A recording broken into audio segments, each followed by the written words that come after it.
Selamat siang Bapak Muhammad Rio Febriantoro. Saya Andini Ayu Lestari akan mempresentasikan tentang analisis pengaruh lingkungan kerja dan kompensasi terhadap turnover intention karyawan dengan kepuasan kerja sebagai variabel mediasi pada perusahaan PT Indomarko. Untuk gambaran objek penelitian, sumber daya manusia merupakan titik awal sebuah organisasi dalam menjalankan usaha. Sumber daya manusia yang dikelola dengan baik akan menentukan kesuksesan sebuah organisasi di masa yang akan datang. Untuk PT Indomarko ini adalah salah satu perusahaan retail yang ada di Indonesia. Turnover adalah salah satu masalah besar bagi perusahaan ini. Oleh karena itu, penulis akan mengkaji bagaimana masalah ini terjadi di perusahaan ini. Untuk karakteristik responden, penulis sudah membagikan kuesioner kepada karyawan PT Indomarko. Ada 25 orang bersedia untuk mengisi kuesioner tersebut dengan tingkat 4 pilihan. Nah, yang pertama ada sangat setuju di posisi kolom 4, setuju di kolom 3, tidak setuju di kolom 2, dan sangat tidak setuju di pilihan kolom 1. Untuk selanjutnya, karakteristik responden. Untuk pria ada di 11 responden, yaitu 40%. Di wanita ada 14 responden, yaitu 60%. Proporsi ini memperlihatkan bahwa mayoritas karyawan yang menjadi responden adalah wanita. Untuk selanjutnya, usia responden. Usia responden dalam penelitian ini dibagi ke dalam 5 kelompok umur. Mayoritas responden 36% berada di rentang usia 24-29 tahun, diikuti oleh 24% responden 30-35. Kelompok usia 36-41 tahun ada 16%. Di 16%, oke. Selanjutnya di atas 42 tahun ada 3 responden, yaitu sebesar 12%. Selanjutnya, untuk lama bekerja, dalam penelitian ini memperlihatkan bahwa sebagian besar responden, yaitu 44%, memiliki masa kerja 2-8 tahun. Sebanyak 28% di 9-15 tahun, sementara 20% lainnya hanya memiliki pengalaman kerja lebih dari 15 tahun, dan hanya 8% responden yang memiliki masa kerja kurang dari 2 tahun. Untuk posisi dan jabatan responden, dan penelitian ini menunjukkan bahwa mayoritas responden yaitu berada di officer atau senior clerk, yaitu sebesar 56% presentasinya, dan respondennya ada di 14 orang. Dan diikuti oleh supervisor dan clerk ada masing-masing 5 responden, dan manajer di 1 responden. Selanjutnya di validitas convergent model. Dalam nilai outer loading dari setiap indikator harus diperhatikan. Sebuah indikator dianggap valid secara convergent jika nilai outer loadingnya lebih dari 0,70.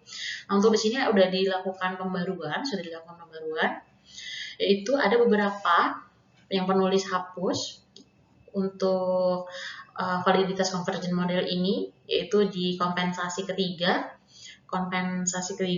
terus di lingkungan kerja yang kelima, dan di turnover intention yang kedua, karena dianggap kurang dari 0,7. Selanjutnya, dalam hasil order loading yang ditampilkan di tabel berikut, semua indikator memiliki nilai di atas ambang batas 0,7, yang menunjukkan bahwa setiap indikator memiliki kolerasi yang tinggi dengan variabel latennya.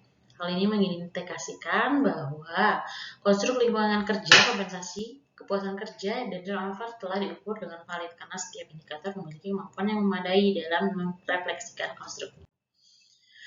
Selanjutnya, discriminant validity. Dalam tabel dan validitas konstruk menunjukkan bahwa konstruk dalam model ini memiliki nilai kombinasi alpha dan komposit di atas 0,7, yang menunjukkan reliabilitas internal yang baik.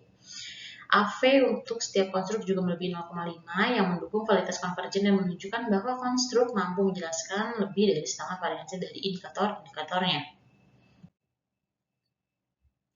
Selanjutnya, uji reliabilitas. Convergence alpha digunakan untuk mengukur reliabilitas internal setiap konstruk. Nilai convergence alpha di atas 0,7 menunjukkan bahwa konstruk memiliki konsistensi internal yang baik, yang artinya indikator-indikator dalam konstruk tersebut secara konsisten mengukur hal yang sama. Berdasarkan tabel ini, semua konstruk memiliki nilai kompensasi apa yang melebihi 0,7. Konstruk kompensasi terhadap tsunami financial memiliki nilai kompensasi apa sebesar 0,906, kinerja karyawan sebesar 0,868, lingkungan kerja sebesar 0,919, dan turnover sebesar 0,889. Dengan demikian, semua konstruk memenuhi kriteria realitas internal yang baik. Untuk R-square dan X-square, R-square untuk kinerja karyawan adalah 0,642 yang menunjukkan bahwa 64,22% variasi dalam kinerja karyawan dapat dijelaskan oleh variabel kompensasi dan lingkungan kerja. Hal ini menunjukkan bahwa model memiliki kemampuan prediktif yang kuat untuk variabel kinerja karyawan. Sedangkan untuk turnover intention, nilai R-square adalah 0,278 yang berarti bahwa hanya 27,8% dari variasi turnover intention yang dapat dijelaskan oleh model. Nilai ini menunjukkan kemampuan prediktif yang lebih rendah. Di variabel kompensasi memiliki nilai F-square sebesar 0,408 terhadap kinerja karyawan yang menunjukkan bahwa kompensasi memiliki efek sedang hingga besar dalam mempengaruhi kinerja karyawan. Nilai ini menunjukkan bahwa kompensasi adalah salah satu faktor yang penting untuk peningkatan kinerja. Selanjutnya di direct effect. Pengaruh langsung, lingkungan kerja terhadap kepuasan kerja memiliki nilai koefisien sebesar 0,661 dengan p-value sebesar 0,0001. Hasilnya menunjukkan pengaruh yang signifikan dengan arah positif, yang berarti bahwa lingkungan kerja yang baik secara signifikan meningkatkan kepuasan kerja karyawan. Dengan p-value yang sangat rendah 0,001, hubungan ini adalah salah satunya pengaruh langsung yang signifikan dalam model ini. Karena bisa dilihat kepuasan kerja atau turnover hanya di negatif 0,08, kompensasi kepuasan kerja di 0,162, di kompensasi ke turnover di negatif 0,216, di lingkungan kerja ke turnover di negatif 0,272. Oke, indirect effect. Pengaruh tidak langsung diwakili oleh dua jalur, dari kompensasi ke turnover intention dan dari lingkungan kerja ke turnover intention. Keduanya melalui variabel mediasi kepuasan kerja, pengaruh tidak langsung kepuasan kerja terhadap turnover intention memiliki nilai koefisien sebesar negatif 0,013 dengan p-value sebesar 0,919. P-value yang tinggi di atas 0,05 menunjukkan bahwa pengaruh tidak langsung ini tidak signifikan, dan lingkungan kerja terhadap turnover intention melalui kepuasan kerja memiliki nilai koefisien sebesar negatif 0,053 dengan p-value sebesar 0,854, yang berarti menunjukkan hubungan tidak langsung ini juga tidak signifikan. Dari tabel ini juga bisa dapat dilihat bahwa kompensasi lingkungan kerja tidak berpengaruh positif terhadap turnover intention. Selanjutnya, di kesimpulan, lingkungan kerja memiliki pengaruh signifikan terhadap kepuasan kerja. Itu satu-satunya yang berpengaruh. Sementara kompensasi tidak memiliki pengaruh yang signifikan baik secara langsung maupun tidak langsung terhadap turnover intention. Pengaruh signifikan lingkungan kerja terhadap kepuasan kerja menunjukkan bahwa aspek-aspek non-finansial dalam organisasi seperti kenyamanan, dukungan, dan interaksi di tempat kerja berperan penting dalam meningkatkan kepuasan karyawan. Hasil ini konsisten dengan beberapa penelitian terdahulu yang juga menemukan pentingnya lingkungan kerja sebagai faktor utama dalam meningkatkan kepuasan kerja. Selanjutnya ada saran.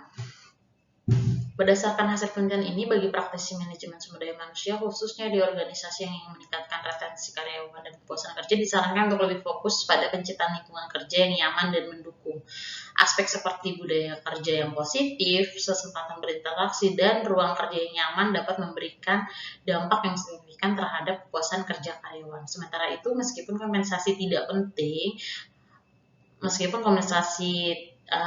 tidak terlalu penting dalam konteksnya, organisasi juga dapat mempertimbangkan pengembangan program kesejahteraan karyawan yang lebih menyeluruh dan tidak hanya terbatas pada aspek finansial. Dengan fokus pada lingkungan kerja yang kondusif, diharapkan organisasi dapat meningkatkan kepuasan kerja karyawan secara efektif dan mengurangi turnover intention dalam waktu yang akan datang.